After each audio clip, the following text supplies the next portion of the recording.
Hey guys, go check out our sponsor at truehempscience.com. Use promo code TOT podcast and get a little something on the end. Yeah, stuff to relax yourself, Yeah. stuff to take down that anxiety. Mm-hmm. Get it. Get it.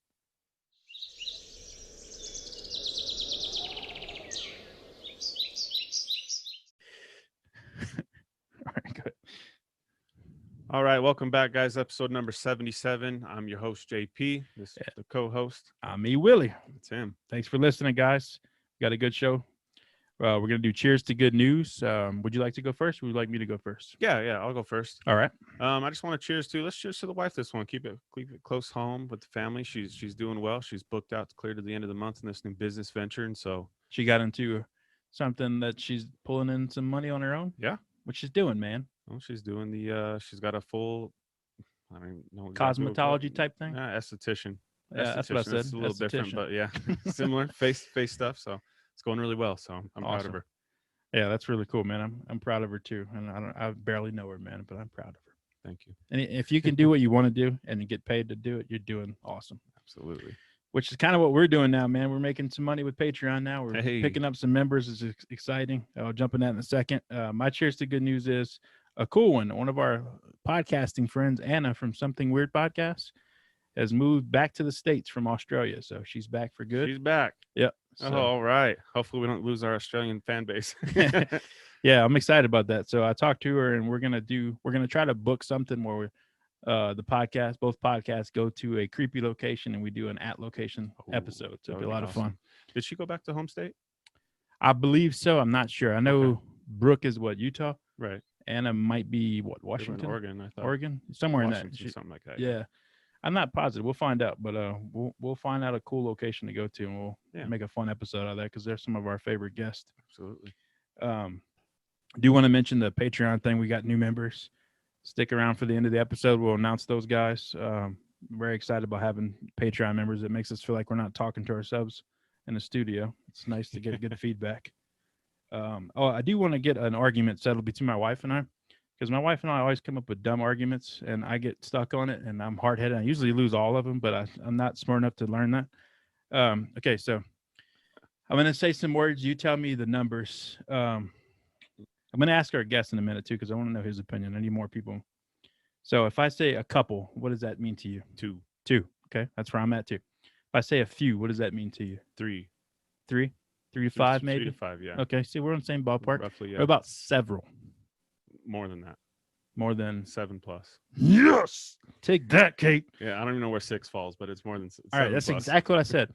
I said, okay, a couple means 2. You're in a couple. It's a relationship is 2. A few is anything 3 to maybe 6. Several is 7 or more, under a dozen. So like 7 to 11. You say a dozen would be the next number set. She argued with me and she looked it up. And I don't know what bullshit website she used, but she found something to back her up with it and said several is 3 or more. I'm like, there's no way. I've never said several for 3. That's so dumb. So anybody wants to back me up on this, or if you don't agree with me, don't say anything. But if you agree with me, comment on the video and the post, email me, whatever. But yeah, I'm curious to know what everybody else thinks. Yes, we get in all kinds of dumb arguments. Well, if this is the technical term, I might use this in my favor if I'm trying to exaggerate something. Yeah. No Me and several people are going. There's 3 of us. I got several friends. 3. Yeah, but usually our arguments are color based. We argue about colors all the time, like the name of a color or what shade it really is. Because I'm partially colorblind. I don't see real well colors. There's a lot of shades I cannot tell from a different color. But I've never learned my lesson, and I lose every color argument we come across. It's super irritating. Yeah, so I might make that a new bit, man. Me and the wife arguing, and you guys help me settle it. There you go. We're about to get to our guest, but one quick thing I want to say: this weird trend that's going on, I guess, just in the U.S. I don't know if it's anywhere else where the Asian violence. Man, have you seen this shit? I did see some posts today that there were people were posting, stop the Asian hate or something. Yeah, I don't know where it's coming from. I don't know if it's because of the COVID bullshit, but that's so stupid. That makes no sense to domestic Asian. Like, even if you attack the Chinese person, that's just so freaking dumb. Yeah. People, man. I've been seeing some violent videos, dude. It pisses me off. I just want to throw it out there. If you see anything like that happen, put your damn phone down, whip some ass, and then record it after. Record the person knocked out. Don't sit there and just watch somebody get mauled and attacked, especially if it's an older lady. Help them out. It's sickening, man. I've seen so many disturbing videos. UFC legend K1 legend Kung Lee shares a lot of stuff because he's a Vietnamese fighter, and he's been sharing it. And man, dude, I've been seeing so much of that stuff lately, and I'm like, Jesus, who's doing this shit? Like, how can you even be that sick to go just wail on somebody out of nowhere because of a race? That's just ridiculous, man. So you see it, stop it. If you can't stop it, find somebody who can. Don't sit there and record that shit. Yeah. If I see it happen, I'm gonna rip somebody's head off and throw it across the yard. I'm not putting up with that. That's ridiculous. Anyway, let's get to our guest. We're gonna ask him if he's got good news and what he thinks about several before we get into stuff. But before we introduce him, this is a hero we have on the episode tonight, and we're very excited to have him. Yes. Victor, it's an honor for us to have you on the podcast, and we thank you very much for your service, what you've done for the country, and what you continue to do for the country. So everybody listen to this episode, stick around because this one's going to be a really, really good one. So welcome to our podcast, Victor. Thank you so much for having me, guys. Really appreciate it, and an honor to be here with you guys to share a lot today. Awesome. Let's get to the important stuff, man. Several. Where do you stand? Several, I think, is more than 5. I would say more than 5. Okay. I could take that. Yeah. It's more than 5. Yeah. A couple for sure is 2. A few more than that. And then several is at more than 5. There you go. Take that, Kate. Agreed. You lost. You might win the color contest, but I win the words. They call me the wordsmith. At least on the next episode, we won't have to explain your black eye. Yeah. I'm going to get hit for sure. No doubt about it. So do you have any random good news you'd like to share with I our do. I listeners? kind of have 2 because I just came from one. So yesterday I got to go to church for Easter Sunday, and it was great to be around a bunch of people for once. And I just came back from opening day for the Texas Rangers with 40,000 people.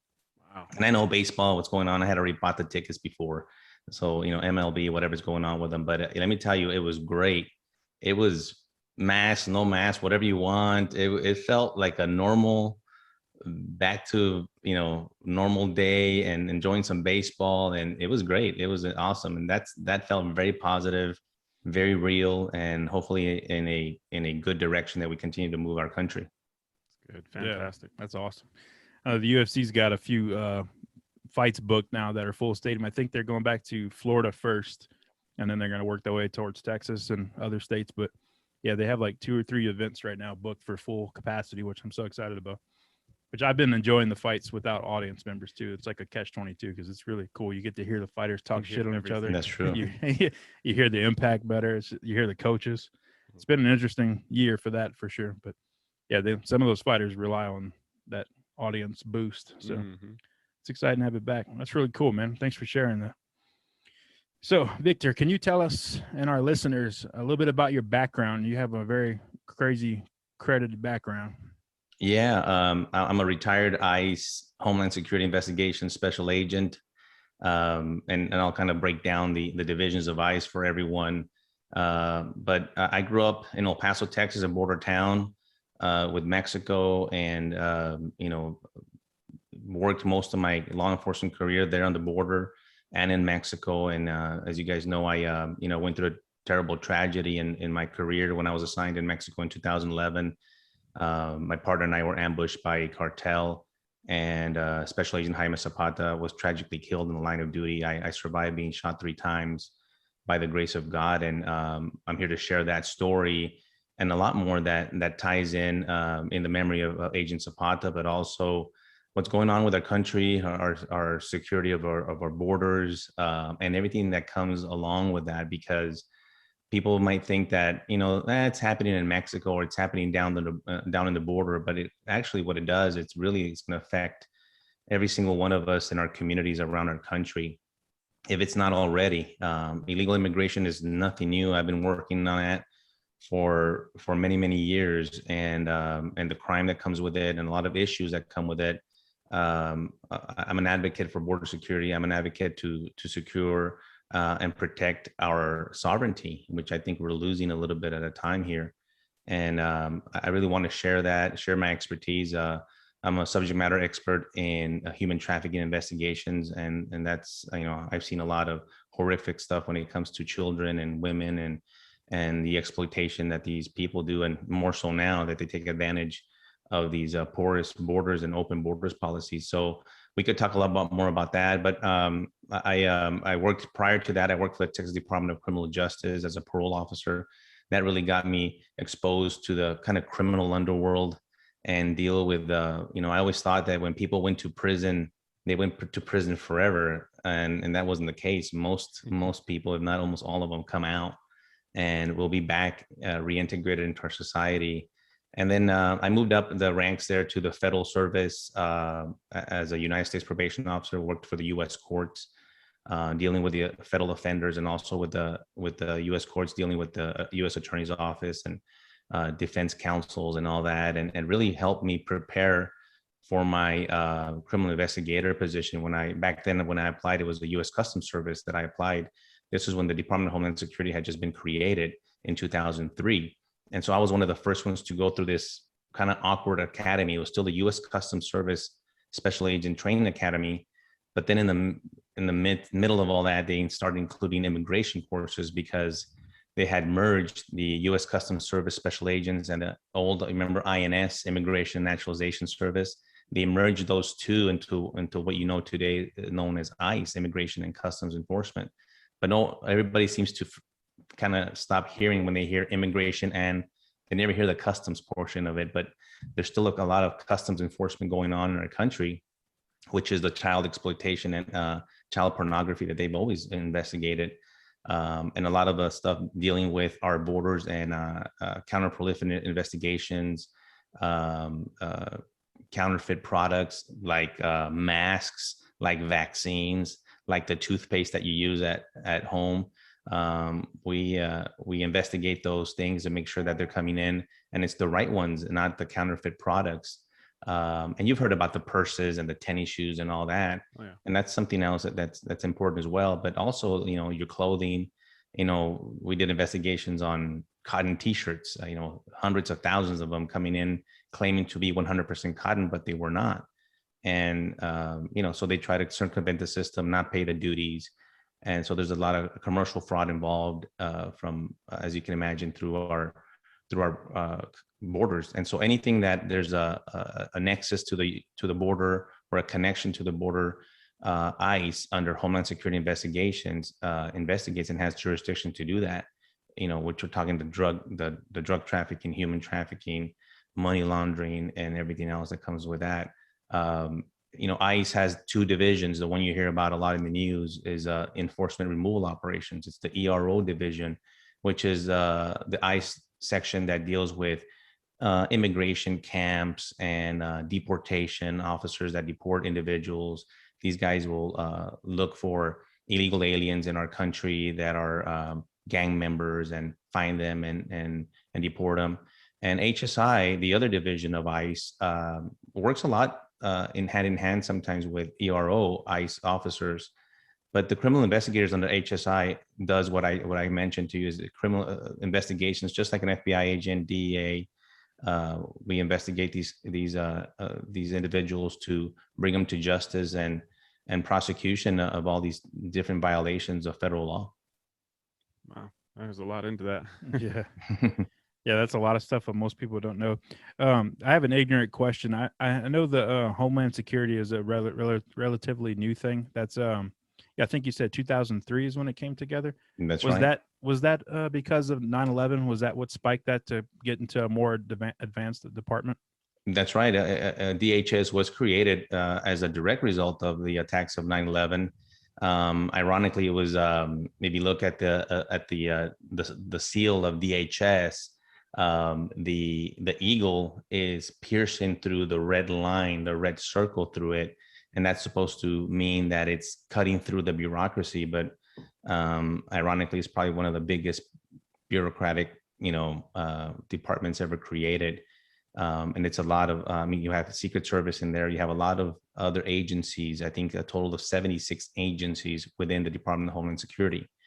And so it's a monster of an agency. And DHS or HSI investigators, it's the investigative arm of DHS. These are the investigators where I worked under that investigate all these crimes, and there's a lot of them. And I was able to touch a lot of those in my career and focus more on others, like human trafficking was my subject matter expertise. but worked all the other cases, the money laundering cases, the arms trafficking, drug trafficking, of course, and the border. You can't avoid those. Yeah. And a lot of that comes with illegal immigration, because a lot of these individuals that you pick up along the border are undocumented and illegally present in our country. Yeah, man, I have so many questions for you. Yeah. I'm going to drive you nuts with questions. That's do you have okay. something, JP, before I ask do them? have a kind of a quick question.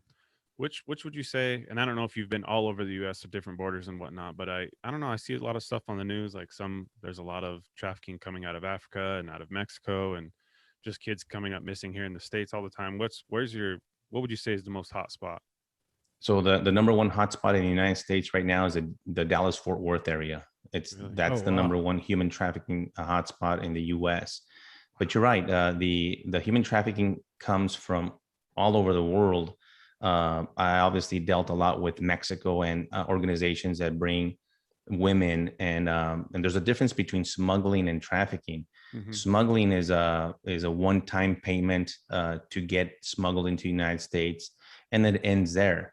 The trafficking is the exploitation of these young women and children and boys and girls that exploit them for either forced labor or sexual exploitation, as what we call modern day slavery, where they take them and they own them. They take all their documents. There's force, fraud, or coercion involved. That's how you know it's a human trafficking case.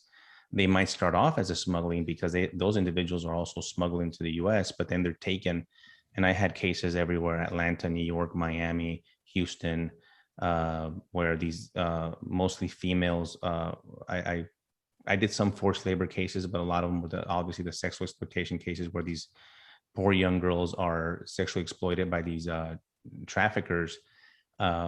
And there's a lot of money to be made there. Now only second and very close to drug trafficking. And so right now, as I talk to you, the cartels have embraced that and said, wait a minute, there's as much money in smuggling and trafficking humans that we're going to move into that. The cartels always seem to be separate from you've heard the term coyotes, or the human smugglers. Right. And the coyotes and the smugglers were kind of separate from the cartels. The cartels were into their drugs and other illicit activities. But once this thing happened in the last few months, not just even the last few weeks, the cartels have evolved and said they control all of Mexico, by the way. And they said, we take it all, no matter what it is. If it's anything that has to do with the border on that end, you're going to have to deal with the cartels. And so all that did was make everything even more dangerous, because the cartels are ruthless organizations. And they're beyond drug gangs. They're not a drug gang. I don't even consider them drug trafficking organizations. For many years, we called them DTOs, drug trafficking organizations. But that's no longer the case. These guys are highly sophisticated, highly trained, highly weaponized. I mean, if you see some of these videos online, they love to post stuff on video on YouTube and share it on social media. And that's how they communicate with their rival cartels. But these guys are something to be reckoned with. These guys are making billions, with a B, of dollars. They have no budget. They have no limits of budgets. They have armored vehicles. Like I said, they're highly trained in weapons, RPGs, grenade launchers, 50 cals, you name it. And so that's why you see the violence that you see in Mexico that just continues to escalate. When I was there, my first tour in Mexico, and on the other side of El Paso, in Ciudad Juarez, that's when that city was the most dangerous city in the world. And, they were facing 350 homicides a month. That's what they were having there. And the cartels were just having a field day. And I thought back then, this is it. It can't get any worse. Mexico can only build from here and move up. But I was actually, unfortunately, very wrong. And it's gotten worse. And Mexico is, as bad as it is economically, the violence and the insecurity in that country, plus COVID hit them really hard. They're in shambles, and that directly affects us because they're attached to us. They're our neighbor right here. They're not 6,000 miles away like the Middle East. Mm-hmm. And a lot of people come through there, not just Mexicans and Central Americans, and we'll talk about that, but a lot of special interest aliens. Just today, got a notice that there were, I'm not going to quote the number, but there were several, more than 5 Yemenis from Yemen, arrested. Wow. And I've been talking about this for years. I used to interview them in Mexico in the detention facilities. We call them special interest aliens, SIAs, and these are individuals. The ones that got arrested were on the terrorist watch list. And this is the one of the biggest issues with the open borders policy is that, you know, it's not just a migrant a worker or the migrant economic, you know, undocumented person who wants to come in to better their life. It's all the other bad people that also want to come into our country to do us harm. And when you have, you know, it's almost impossible to check everyone, which is happening right now with the hundreds of thousands of people coming in. There's no vetting going on. And so we have a real issue. And, you know, they don't want to call it a crisis. It's a crisis. I was down there last week, by the way. I went there. I took a trip down there in the McAllen, Mission, Texas area where the Donna Center is. You guys have seen the pictures of the center. I went and took pictures outside. They're building these huge facilities, 2-3 times the size of what the original one was there, which I believe is not the solution. Is to build more facilities to house more people. I think we need to secure the border. I talked to the Border Patrol agents down at the river where these migrants are just turning themselves in. And I really wanted to get firsthand knowledge from them. What's going on? How are you guys doing? They're beyond overwhelmed. And they really all they want to do is just continue to enforce the laws and do their job. What they're doing right now is not in the scope of their employment. They're not being Border Patrol agents because they're not patrolling anything. All they're doing is caretaking, and I call them MAs, medical assistants, and they're taking people to hospitals, to clinics. They're transporting them. They're arranging for their arrival to our country. And it's a mess down there, guys. That's got to be so hard to handle with being one of those agents that you signed up to do one thing and now you're a caretaker of just shit that's out of your control. Mm-hmm. Man, it's a mess. It really is. There's only a few things I'm actually scared of in life. It's small spaces, deep, dark oceans, and Mexican cartels, man. They scared the shit out of me. Because the thing that freaks me out about them is all I know is from movies and TV, obviously, not like you experienced firsthand. They just seem so negotiable with, I don't know the right term, but they just are heartless. Got a mission and that's it, man. There's no talking shit out with them. There's no working out. There's no kind of better them. They're gone, man. They're just ruthless as hell. You're absolutely right. That's why I was just going to say, that's why in my book, I want them designated as foreign terrorist organizations because that's what I think they are. They're FTOs, just like ISIS, just like the Taliban. They're, you know, when's the last time you heard of ISIS killing 36,000 people? But that's how many they killed in Mexico last year. And they're ruthless. I mean, these I have my contacts and my colleagues, and I get these videos, and sometimes I tell them, man, don't send me those videos. I don't want to see those videos anymore. They're, you know, I've seen a lot in my career, and you know, that stuff you can never forget about or get it out of your mind, but it continues to happen. I mean, they burn people alive. They decapitate people. They do these horrific things and violence that some people, it's hard to believe. It's beyond the violence that you would see in any horror movie. If you can imagine it, these guys do it, but they do it for real. And it's a terrorism tactic. They have the country of Mexico under a terrorism, you know, watch on their end. By the way, they terrorize the community, they extort them, they kidnap them, and of course they commit all these criminal offenses. A lot of it against innocent people. You know, we know it's the cartel against cartel and cartel against the police and the military, but a lot of innocent people get killed. Because if you, like you said, if you get underway, they don't care. They're not gonna figure out and waste their time to see if they're gonna see if you're a good guy or not. They're gonna take you out first, and they ask questions later. Yeah, it's crazy, man. I think it was not too long ago when they picked up, what was it, Chapo's son, and he just kind of sent his boys over there and said, "Okay, let him out, or you're gonna have problems." And they said, "Okay, we don't want no problems." I'll talk to you about that. That's a great example. Yeah. So that was about a year and a half ago. Right. I was saying, like, imagine if like a gang here in the U.S. just went to Biden and was like, "All right, let our guy out or you're going to have problems." And he's just like, "Okay, I don't want no problems." Yeah. That's bizarre. It actually set up a terrible precedent in Mexico because HSI, believe it or not, is the one that secured that arrest warrant for the son. We call it a PAW, a provisional arrest warrant from the U.S. You present it to the Mexican authorities, they review it, and then they issue their own warrant, because obviously a U.S. warrant is not valid in Mexico, but then they issue the warrant based on the U.S. information, which they did. And so HSI with the military went and picked them up, and they did. They picked up El Chapo's son, one of them, and they had him in custody. And here came the Sinaloa cartel. And I mean, there's videos. I show these videos in my presentations. They brought them all out. And that town in Sinaloa, hundreds and hundreds, and I'm talking about armored vehicles, 50 calibers, rifles, and they went crazy shooting the town, and they started surrounding the barracks of the military members and the family members, and they sent word to the Mexican president that if you don't return them, we're gonna start killing women, everyone in the barracks, everyone, like civilians. And the Mexican president basically cowered down. This is a terrorist organization. So if ISIS would do that, do you think that the United States would say, okay, go ahead? No, I think we'd go to war, right? I think there would be a lot of innocent people die, which is horrific. And I don't agree with it, but this is the war. And this is that Mexico has been under control of these people for a long time. And that was a great opportunity to just send everyone, like the military and all resources, to take out the Sinaloa cartel for once and for all.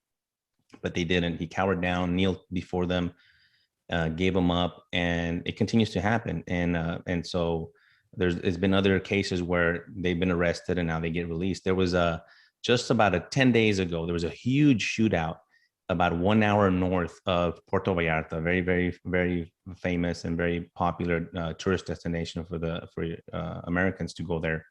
And there was a huge shootout at 9:30 in the morning. And that shootout resulted in the capture of one of the leaders of the cartel, Jalisco New Generation, which is probably the most powerful cartel in the world right now, CJNG. So remember that, CJNG, Cartel Jalisco New Generation. These guys, they caught him, they arrested him. It was no deaths. There was only one soldier that was injured. And there was a 30-minute shootout with grenade launchers. I mean, if you watch these videos, you'd think this is Iraq, right? Yeah. And so it was a successful operation. I think they got arrested him like on a Monday or Tuesday. By Friday, a federal judge had released him. Wow. In Mexico. And so, I think that's like the corruption runs deep. Yeah, one of the scariest positions out there would have to be Mexico president. Like, I would not want to do that. Any position, police officer, anything. I mean, yeah, if they see you out there wearing a badge, they can get you. And I mean, yeah, you're in trouble. I want to get into the trafficking stuff big time, because I don't think we really dug into that much on our podcast yet. We've had a couple guests here and there. We have some booked in the future, but the trafficking thing is crazy to me. And I'm glad you pointed out the difference between the smuggling and the trafficking, because that's interesting. I never really connected those dots. Are you seeing trafficking coming from Mexico, them taking American citizens, like kids and women and stuff, and bringing them back, and vice versa? Are they coming and going? So it happens two ways. By the way, there is a lot of human trafficking of U.S. citizens, a lot, and that actually has increased in the last several years.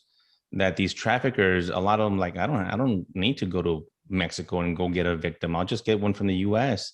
And they prey on runaways and vulnerable children. A lot of people think it's a kidnapping, and they take this child from the street. That does happen, but that's actually one of the rarest forms that these guys work. These guys work in the coercion type of grooming, the grooming. I've seen girls get groomed in an hour out of the park, and before she's with them and in an apartment in New York, and that's it. She's done. She's now captured there.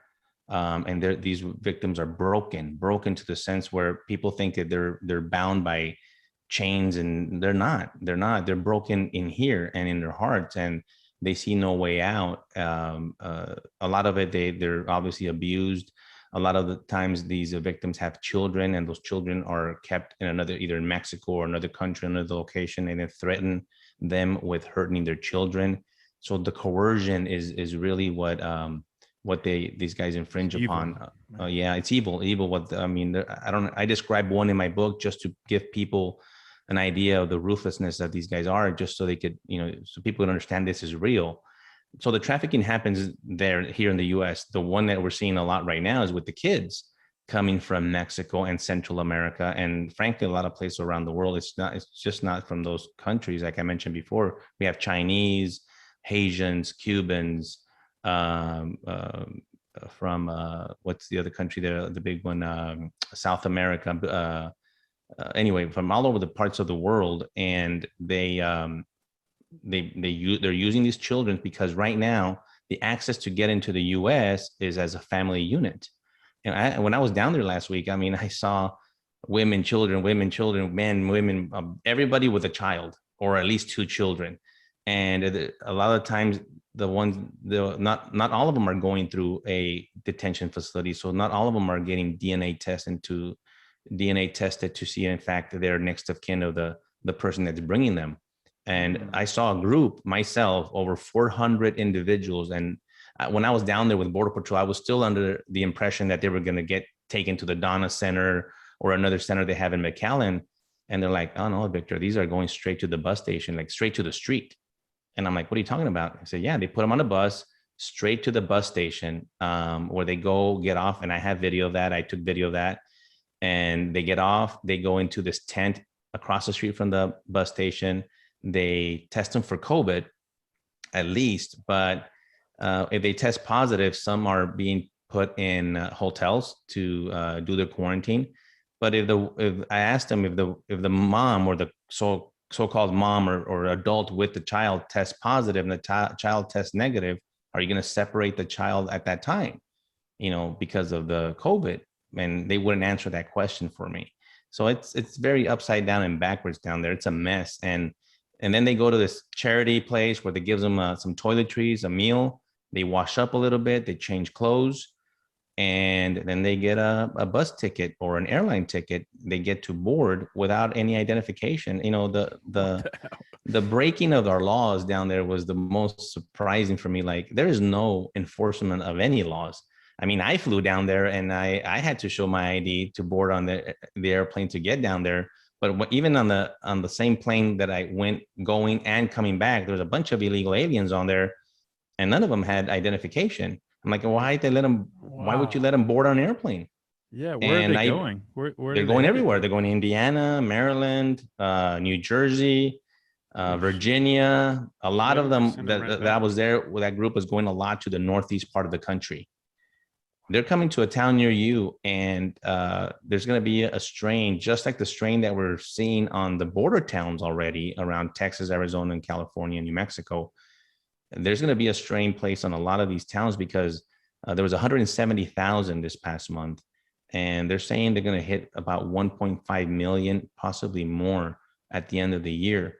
And these kids, not all of them are kids. Not all of them. There's a lot of them that are kids, 5, 6-year-olds.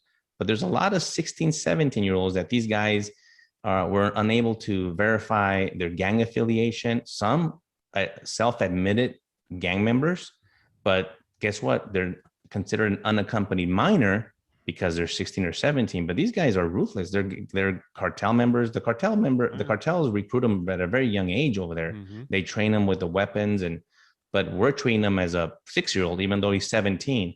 And by the way, there's a lot of fraud of 19, 20, 21-year-olds claiming to be 17 to be treated as an unaccompanied minor just to be allowed in. And we have no form or verification of their date of birth or their full name, because the consulates from those countries are not cooperating with the U.S. They're not, we usually deal with the consulates and say, the consulate of Honduras and say, hey, can you verify this guy's, check your system and check this guy. Well, they usually would do it for us, but now, because I don't know what they're not there, they're not present, and so we're letting these people in. Those are violations of laws. Those are false statements provided to U.S. agents. That's another violation. But that was the most disheartening thing, is just we're just ignoring law altogether, law and order. One thing is to, there's different ways of enforcing the law, but what I saw down there is just completely ignoring the law and not enforcing it whatsoever. And eventually it's a dangerous path, because we're going to allow people in that are coming with different intentions than just to work. Right. Yeah, dude, that's scary. Holy shit. Man, there's so much to unpack with that, man. I have a lot of things I want to ask you about that. The situation, the first thing I think of when I hear that is all these undocumented people flooding in from different places, and the COVID shit is, I feel like they're using that to spike COVID numbers, to push agendas, to lock down more shit, and then just cause more problems. It sounds Yeah. like a subtle invasion, which not necessarily all these people are bad and have bad intentions, but it's an unorganized, unlawful situation, and it's just a complete mess. Yeah, well, you and I have to abide by all these rules, these COVID rules, Right. as Americans, but they don't. And that's where I think that it doesn't take a rocket scientist to figure out that an illegal alien has more rights in this country right now than even us as U.S. citizens, and have more advantages, as I told you, boarding a plane without an ID. Right. That's crazy. You and I would never get away with that. No. And the COVID, I mean, they're coming in. Positive COVID cases are allowing them in to just spread it out all over the place. And, we're trying to control this. We've gone through this pandemic and everything now, so shutdowns and the schooling. And you've heard about the schooling. We have teachers teaching these illegal alien kids in San Diego, but the U.S. citizens in San Diego can't go to in-person schooling.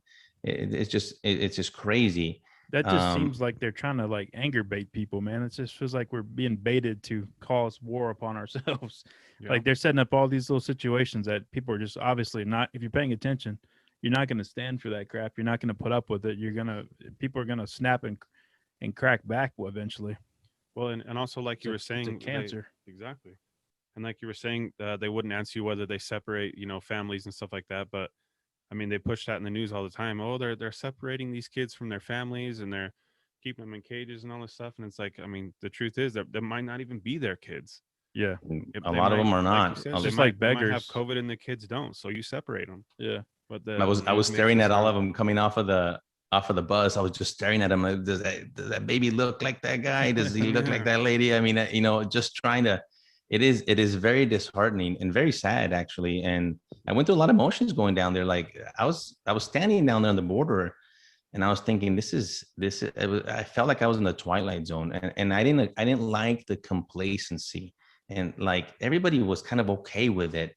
Like no one's questioning it. Like we're just doing it because Biden said, or the Biden administration, and okay. And we're just ushering these people right this way. I mean, we have signs on the river. As soon as they get on the river, I mean, from the river, they have to walk about 2 miles to get to the first area where the Border Patrol has built under these bridges where they turn themselves in. And it's not a straight shot. I don't think it's the river straight shot. It's like, it's a maze. And you could get, people have gotten lost there and dehydrated and all these issues. So they started putting signs and arrows directing them where to turn themselves in. And now I'm thinking, this is not right. This is the opposite of what I think we should be doing. We should be locking down our border. We should be, if they want to change the law, change it legislatively, do it. But we're not doing any of this legislatively. It's all being done just by the stroke of a pen. But we saw the prior administration, we saw this happen a couple of years, but there was things done to end it, and it worked. Like seek asylum from your home country. By the way, the 2 days that I was there, I didn't hear the word asylum, not even once. They're not even, in order to seek asylum to come into this country, you have to do it at an official port of entry, Right. not at the river. It doesn't work that way. That's not the legal way to do it. And second, the criteria for seeking asylum is a very simple criteria. You have to be persecuted by your government for your race, your nationality, your political affiliation or political opinion. And that's not the case with these people.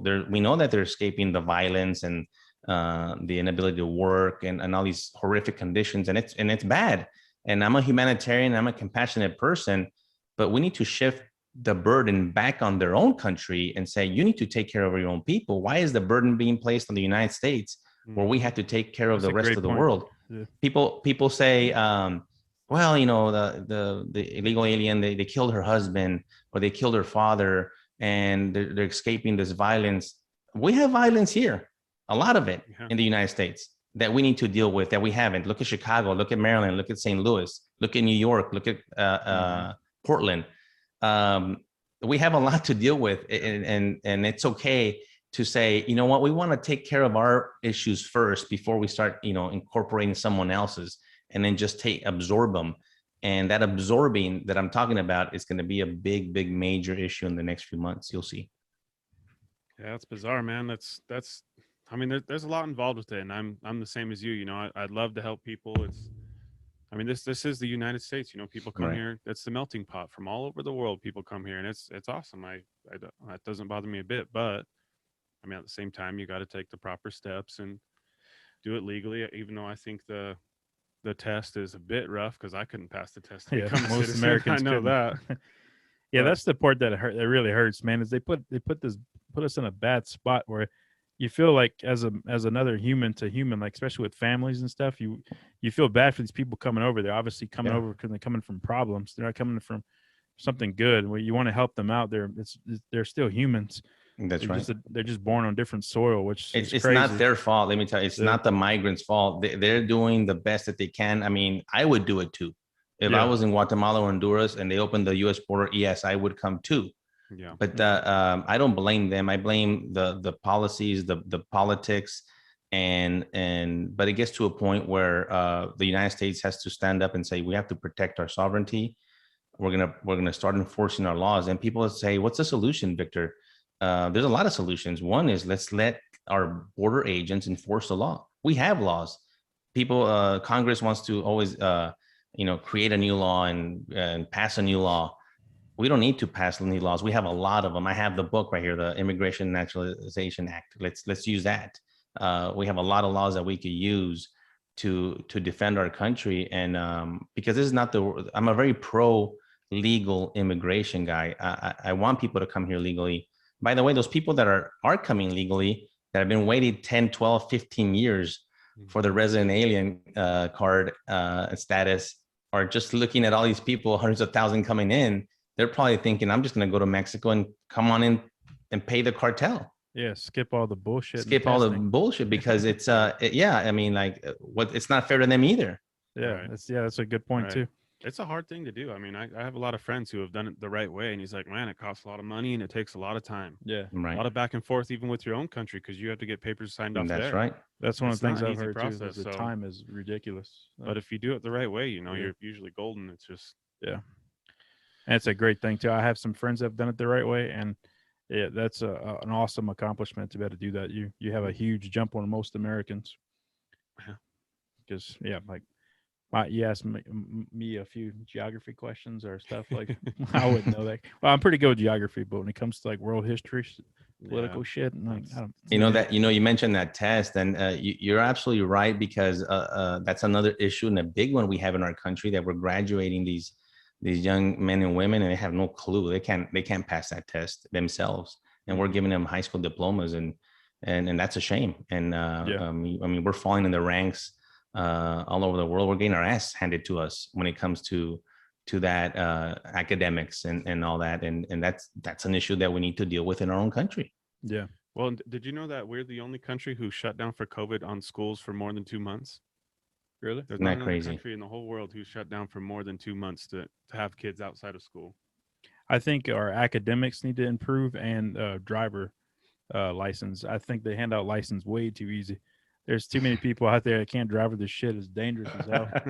I'm a big stickler on that. And my kids they're in for a rough time with dad teaching them how to drive, because I've gone through a lot of defensive driving training, and I have a lot of high standards for that. And I just cannot stand bad drivers. I think it's like they just hand them out way too easy. I'm with you on that one. I'm with you. I trained my son is a 16-year-old. He just started driving about 6 months ago, and I'm a stickler for the rules, man.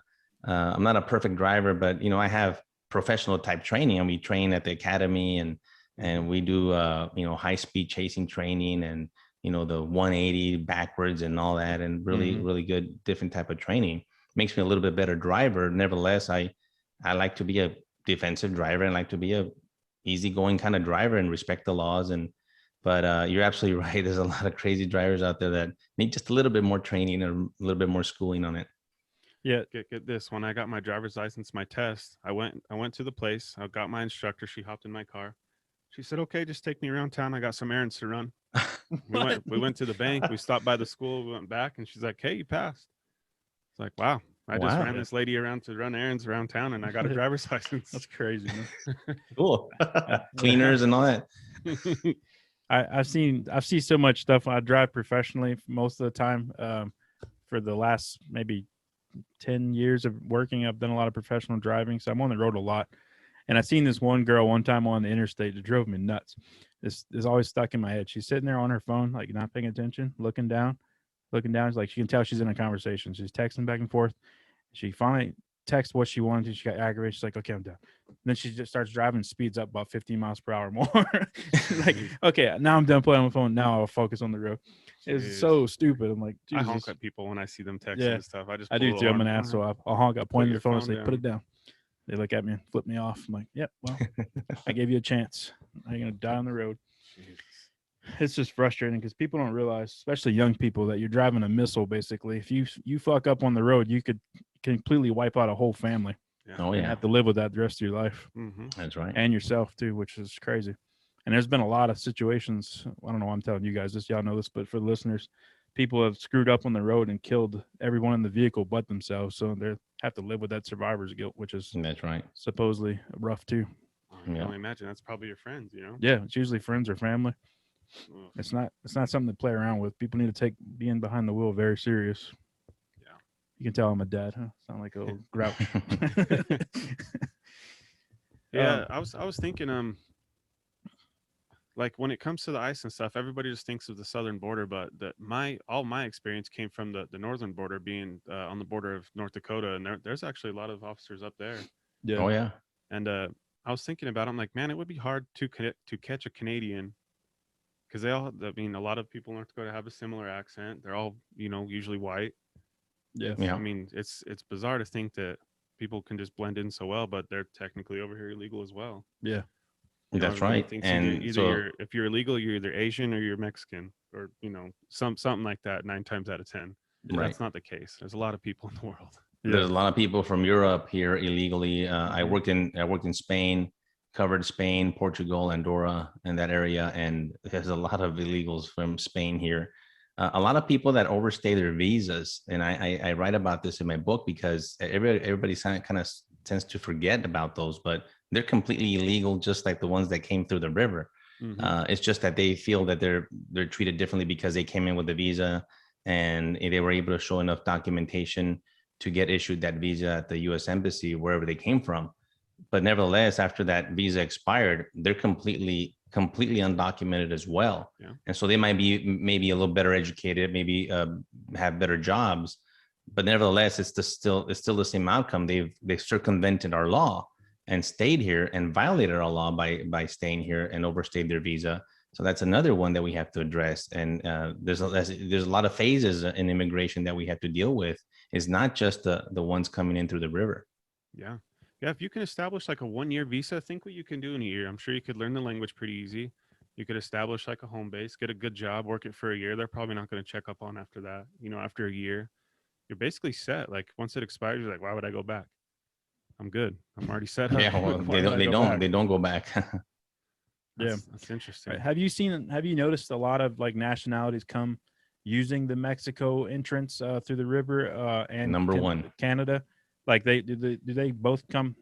Like I've the Europeans, I know. I'm sure you got a lot of like Panama, Central America, Brazilians and stuff like that. But like from like the Europe area, the Australia, any other country, do you see them like taking the Mexico route or the Canada route?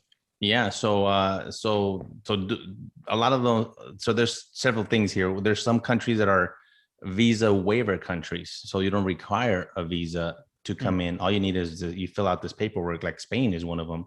It's a visa waiver. You don't need a visa. Like if you're coming from Mexico, you have to show all this documentation.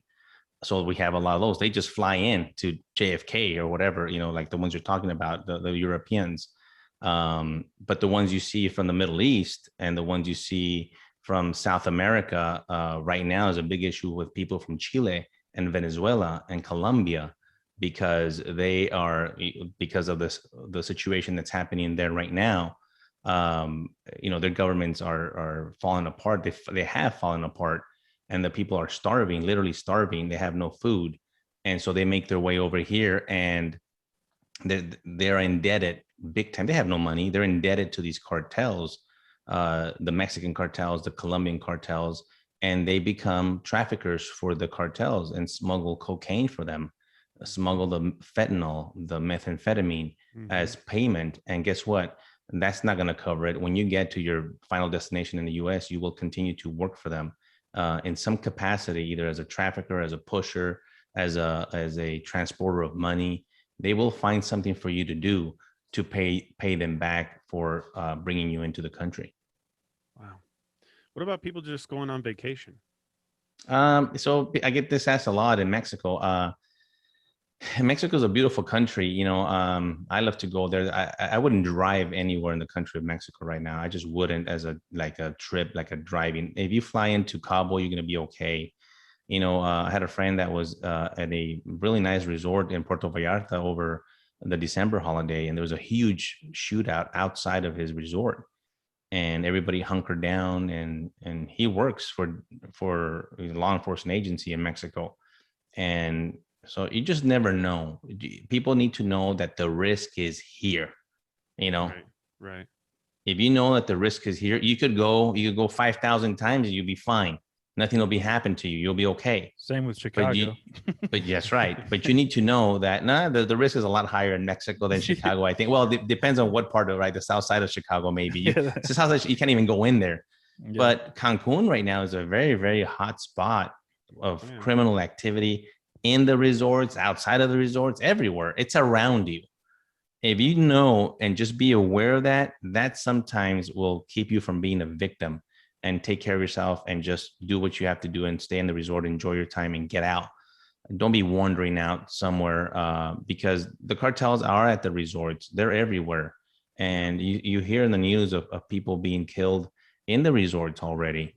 And so it's just, you can't protect yourself from flying bullets.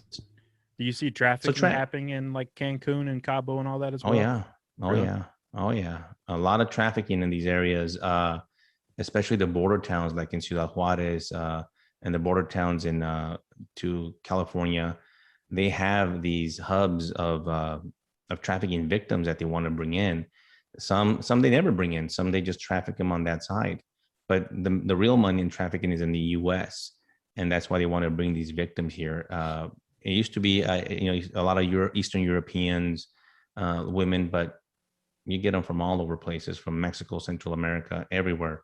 And they bring them in here and they'll exploit them until they either die, can't perform anymore, and they don't have a need for them. They treat human beings like a commodity, whatever I could show you, like a cell phone. If it doesn't work and once it dies, they throw it away.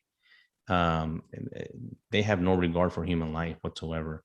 And so they put these people, these women and children in these horrific conditions that it's hard to describe here, but it's just know that it is really bad. And so it's very hard for these victims to seek help. So, the ones that we do find, a lot of them is because of a tip from someone that saw something.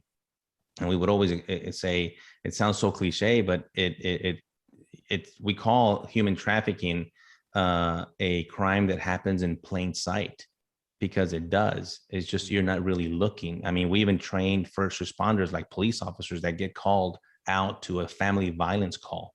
Somebody, the neighbor hears shouting, stuff breaking, and hey, I think the wife and the husband are fighting, and the police show up, knock on the door for a welfare check. It's the trafficker that answers, and it's the girl. It's a victim, but they say it's the wife or the daughter, and they have them so well trained that the officer doesn't know. They think it's just a family. Oh, everything's okay, everything's good, and nothing happens.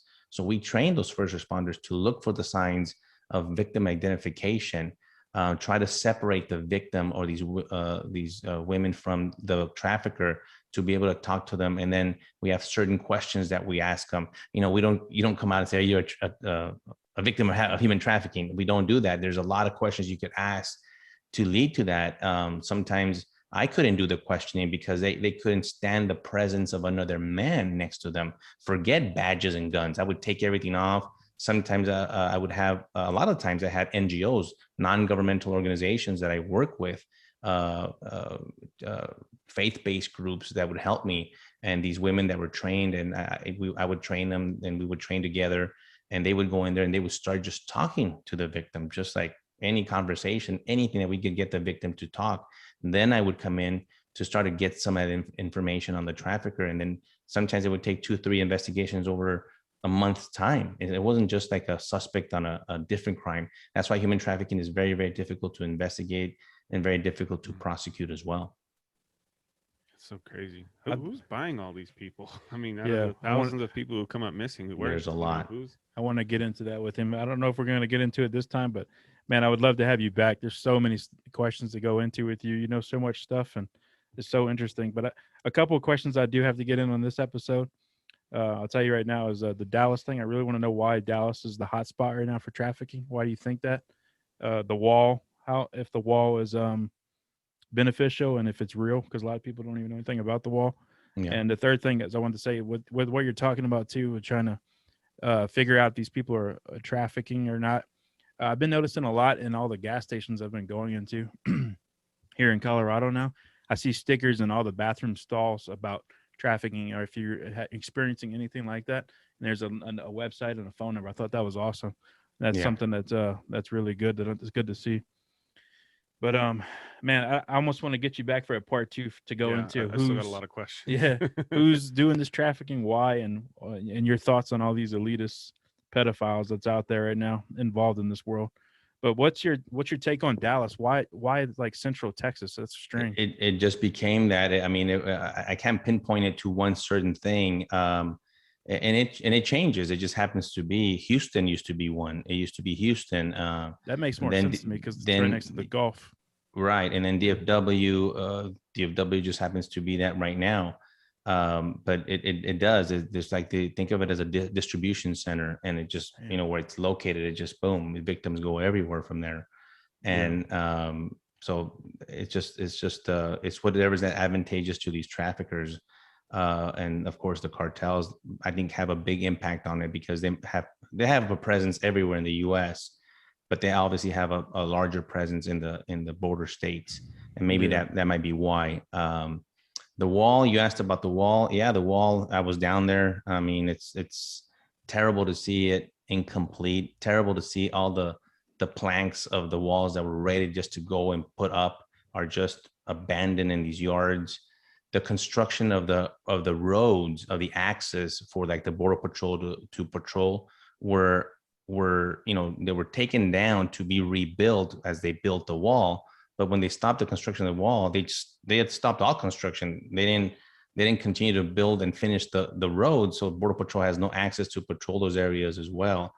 And it's wide open. I mean, we have gaps in the wall. Does the wall work? Yes, it does. Does the wall solve all? No, it doesn't. It is an unbelievable resource, additional resource that the Border Patrol wants and needs. The wall helps them in. It's like an extra manpower, a lot of manpower. That's what the wall is. It helps the Border Patrol agent patrol the areas where they can get to. And the wall, the way it's designed, is to funnel traffic through a certain way, through a certain area. And you see, if they jump it, they will always jump it. They will always, the wall is not to keep everyone away. It does stop, for example, the SUVs that come across a river full of drugs. It does stop some of that, or the backpackers that carry 100 pounds of marijuana each, 16 of them. It does stop a lot of that traffic. Absolutely. But it's a good filter is what it sounds like. It's a great filter. It funnels that traffic. It gives the agents the opportunity to respond. Now they have, it's not just the wall they have. We have a lot of sensors and technology over there. And so all of a sudden you have the Border Patrol waiting for them on the other side because the wall slowed them down. Mhm. And so, but right now it's incredible to me that the money was allotted and nothing's happening. I saw the equipment, most of it is gone. Some of it is just sitting there, just there. And the wall is incomplete. I wish they could finish it. What was the third one there about trafficking? Um, it was two. I just wanted to mention the sticker thing I saw in the stalls of the Oh, bathroom. great. That's actually a great campaign. There's several campaigns from a lot of different NGOs or non-governmental organizations. DHS, Department of Homeland Security, which kind of leads they call it the Blue Campaign, is just putting stickers, these kind of little small billboards, because you see victims moved around a lot. And they might come into one of those bathrooms. They might have the ability to have a cell phone and call and seek for help. Absolutely, those are always good. And for people that have never even seen anything and read that kind of brings the awareness that human trafficking is happening. Yeah, that's a great point. That's what I was thinking too. Is that every time I'm in there, I think about this crap all the time because I have kids and it's just a sore subject, but it's a good reminder. And you see it, you're like, yeah, this shit's real. People need to be paying attention and looking out for other people. JP, you have a couple questions you want to give him, and I want you to have questions to tease for the second time we get him back on. Yeah, just I mean, kind of on if we do have a part two, hopefully, if you have time to do another part two, if you don't mind doing a part We'd love two. to do it. I'd like you said, like I want to dive into some of the elitists. I know that big time lady for the Boys and Girls Club got picked up. There's that's huge. The Epstein thing. There's a lot of the elitists who are big time donors into these types of things, like the Boys and Girls Club and so on and so forth. Or adoption agencies that I know that they have a hand in it somehow. Yeah, so sick. Somehow, some way. So yeah, I'd like to get into that with you. Maybe then there's a few things. Yeah, we'll have a lot more topics for that, and I'm sure our listeners are going to have some stuff they want to ask you as well. But yeah, if you're good with it, Victor, we'll get you back in like a month. We'd love to do it. Yes, guys, let's do it. Yeah, we'll set it up. We'll have your book by then too. We can show off the book. Awesome. Yeah, I love the cover too. It looks awesome. Yeah. You'll go through a lot of emotions with that book. I bet. It's very personal. Like, after I read it, you write it in different, I didn't write it in chronological order, kind of like a movie. You do it in different chapters. But even after I read it, like, I really opened up here. It's very personal, but I think it's important to share that my life, my family life, the importance my family is to me, and my faith, and obviously my career and the identity that I had. A lot of law enforcement officers struggle with that because everybody sees you as a law enforcement officer, the badge and gun. They can kind of see away from that. But I'm a father, I'm a brother, I'm a son, I'm a husband, I'm a lot of other things than just a law enforcement officer. And I struggled after getting shot that, have to figure out how to do something else, but and how to give back, and it's hard, but I put all that in there, of course, the shooting, and then the second part is all about what we talked about today, and the real solutions to this border crisis that's been going on for a long time, and hopefully people could check it out. Yeah, that's another thing I'd like to hear, at least some snippets of your story of how that whole situation went down. Oh yeah, we could go over that next time. For sure. Yeah, I thought about asking you that, but I was like, man, I don't know if he wants to go into that. No, I like sharing it. I'll give you a rundown of it, and we'll talk about it. But I think it's important for people to know. I think a lot of people don't know that a U.S. agent was killed in line of duty in Mexico in 2011. So again, knowing that this is happening, just that alone already opens people's eyes and see the viciousness of these cartels and what they're capable of. Yeah. I heard your story with our buddy David Nino Rodriguez when you told it on his show. Shout out to him. He's we'll have him on eventually soon too. He's an awesome guy. You guys are both from El Paso, correct? We are. I'm originally from El Paso. Yeah, that's awesome. Yeah, when I heard that story, man, I was like, damn, I got so much respect for you, and my heart breaks for you in that situation too. So people definitely need to get that book and read it, and we'll have him go into it, I guess, on your next run. Yeah. Agent Under Fire. That's the name of the book. Agent Under Fire, A Murder and a Manifesto. But you'll find it under Agent Under Fire at Barnes and Noble or Amazon.com, or you could go to my website, agentunderfirebook.com. Awesome, perfect. Yeah, well, we'll do the 6 questions and then we'll cut you loose and do All part right, 2 soon. let's man. do it. Cool. Number 1, if you had the power to make one law, which law would you create? Yeah, I thought about this one, and I'm a big constitutional conservative, and I think we have a lot of laws. I don't like to. I don't think we need more laws. I would answer that question by just enforcing the ones that we have. I like that. We don't think we've had that. Yeah. Makes Yeah, sense. Make with your another law. Why background. don't we just work on the laws we got? Yeah, let's just enforce the damn ones we have. I respect that. Number 2, what 3 words would you choose to describe yourself? The first one is an easy one for me. Is I'm a sincere guy. I'm an honest guy. I kind of tell it the way it is. What you see, what you get is right here with me. So I describe myself as sincere. I'm also a very easygoing guy. I have a great sense of humor. A lot of people sometimes don't get to see that in the podcast because we're always talking about these serious issues. But I'm a very easygoing guy and have a great sense of humor. I don't know about a third one. I think I might have written a third one here. I'm a patriot. How can I forget that? I consider myself a patriot, and with a full heart of that. I love this country, and as a Hispanic American, even more so. And so I really like to share that part of me is that patriotism I have for our country. Right. Good. That's awesome. Yeah. Number 3, what do you want to be remembered for?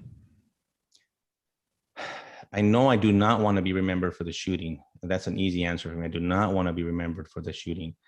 I want to be remembered as a great family man, like a great husband and a great father. I think if I could accomplish that, I'll be okay. Yeah. Besides your son that you mentioned at 16, how many other kids do you have? I have a daughter that's 20. She just drove down to Austin. She's gonna graduate from college this year in May, so next month. And so very proud of her. She's That's a 20-year-old. So those are only 2 we have. Awesome. Good. Number 4, what is something you like that most people don't know about you? I'm a black belt in karate, and karate was a big passion of mine.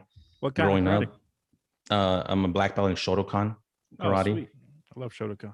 Yeah, and so a lot of people don't know that about me, which kind of molded me in my discipline. I'm a very disciplined guy, a very organized guy. I guess I already got that from my mom, but then with the karate just kind of added to that. So once I get something, I'm a very driven, very focused, very kind of like karate is, kind of rigid. I could become that guy, but when I have a project in front of me, that's how I approach it. But yeah, I'm a black belt in karate. That's awesome. For anybody who doesn't know much about martial arts or karate, Shotokan is one of the best forms of karate, in my opinion. Yeah. Awesome. Yeah. Number 5, if you could have any superpower, which would you choose and why? I think the easy one for me is just fly and just get out of traffic. Just want to fly everywhere. Just get out, So I would love to fly. That would be nice. I tell my wife that all the time. I was like, man, I wish we could just turn this car into a helicopter right now and go right over these hills. Yeah. Most of the time it's for me because I have bathroom issues. Not because I'm in a rush, just because I don't want to shit on myself. Sharing too much. I'm sorry, guys. Number 6, if you could know the absolute truth on one conspiracy theory, which would it be? I first thought of like the obvious one, like the JFK, and then I started thinking of unsolved crimes. And I would really love to know what happened to John Benet Ramsey in Colorado. Yeah, man, that one's so weird. It made it even stranger recently that they have a picture of Ghislaine Maxwell near her, one of her last sightings. Like, could that be any creepier?